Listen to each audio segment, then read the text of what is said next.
CM Revanth Reddy ప్రధాని మోదీని కలవనున్నారు. రాష్ట్రానికి సంబంధించిన పలు ప్రాజెక్టులకు కేంద్రం నుంచి ఆర్థిక సాయాన్ని కోరేందుకు ప్రధాని సమయాన్ని సీఎం కార్యాలయం గతంలోనే కోరింది. దీనికి తోడు ఎస్ఎల్బీసీ సొరంగం ప్రమాదం గురించి ప్రధాని మోదీ రేవంత్ రెడ్డికి ఫోన్ చేసినప్పుడు టన్నెల్ నిర్మాణం దశాబ్దాలుగా కొనసాగుతున్న విషయం చర్చకు వచ్చింది. ఈ నేపథ్యంలో పెండింగ్ ప్రాజెక్టుల గురించి వివరించేందుకు అపాయింట్మెంట్ కావాలని రేవంత్ రెడ్డి ప్రధానిని అడిగారు. ప్రధాని హామీ మేరకు అపాయింట్మెంట్ బుధవారం ఖరారు కావడంతో రేవంత్ ఢిల్లీకి బయలుదేరి వెళ్లారని తెలుస్తోంది.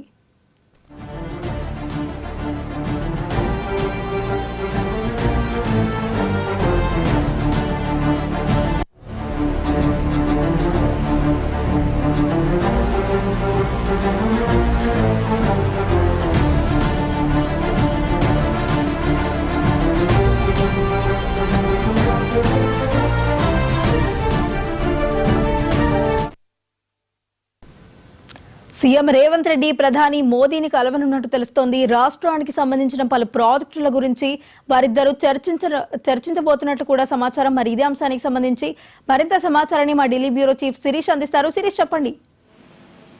మరికొద్ది సేపట్లో తెలంగాణ సీఎం రేవంత్ రెడ్డి ప్రధాని నరేంద్ర మోడీని కలుస్తున్నారు. 10:30 గంటలకు ఆయన నివాసంలో ప్రధాని నరేంద్ర మోడీతో సమావేశమవుతారు. గత కొద్ది రోజుల నుంచి ప్రధాని నరేంద్ర మోడీ అపాయింట్మెంట్ అడిగారు. అయితే ప్రధాని బిజీగా ఉండడం వల్ల ఈ రోజు అపాయింట్మెంట్ ఖరారు చేశారు. దీని మేరకు ప్రధాని కార్యాలయం నుంచి తెలంగాణ సీఎం కార్యాలయానికి సమాచారం వచ్చింది. దీంతో రేవంత్ రెడ్డి బయలుదేరి నిన్న సాయంత్రం ఢిల్లీకి వచ్చారు.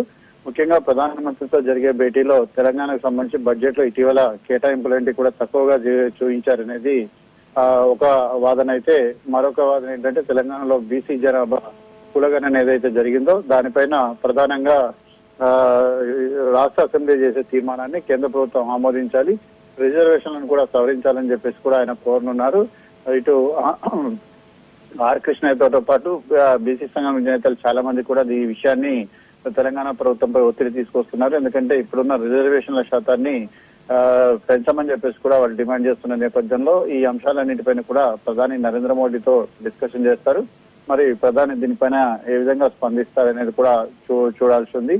ముఖ్యంగా గత పర్యటన సందర్భంగానే తెలంగాణ సీఎం ఈ విషయాన్ని స్పష్టం చేశారు. ఏదైతే తెలంగాణలో కులగణన ఏదైతే ఉందో అది పూర్తిగా పారదర్శకతతో చేశాం. దీనిపైన బీజేపీ నేతలు విమర్శలు గుప్పిస్తున్నారు. ఒకవేళ కేంద్ర ప్రభుత్వానికి కనుక చిత్తశుద్ధి ఉంటే కేంద్ర ప్రభుత్వం కూడా సొంతగా కులగణన అనేది కూడా చేపట్టి అందులో ఇవన్నీ నిజానిజాలన్నింటినీ కూడా నిక్కు తేల్చాల్సిన అవసరం కూడా ఉంది. ఏదైతే ముస్లింస్ ని బీసీలోకి చేర్చిన విషయం ఏదైతే ఉందో ఆ విషయం పైన కూడా డిస్కషన్ అనేది చేయబోతున్నారు. అయితే కాన్స్టిట్యూషన్ ప్రకారం వాళ్ళకి ఏదైతే రిజర్వేషన్ ఏదైతే వర్తించిందో ఆ రిజర్వేషన్ దాని ప్రకారం కూడా జనాభాను మేము లెక్కించడం జరిగింది. అంతేగాని ఎక్కడ కూడా మేము ఎటువంటి పొరపాట్లు చేయలేదని చెప్పేసి కూడా తెలంగాణ ప్రభుత్వం చెప్తోంది. ఇదే విషయం పైన కూడా ప్రధాని నరేంద్ర మోడీతో డిస్కషన్ చేసే అవకాశం కూడా ఉంది. Right, thank you Sirish.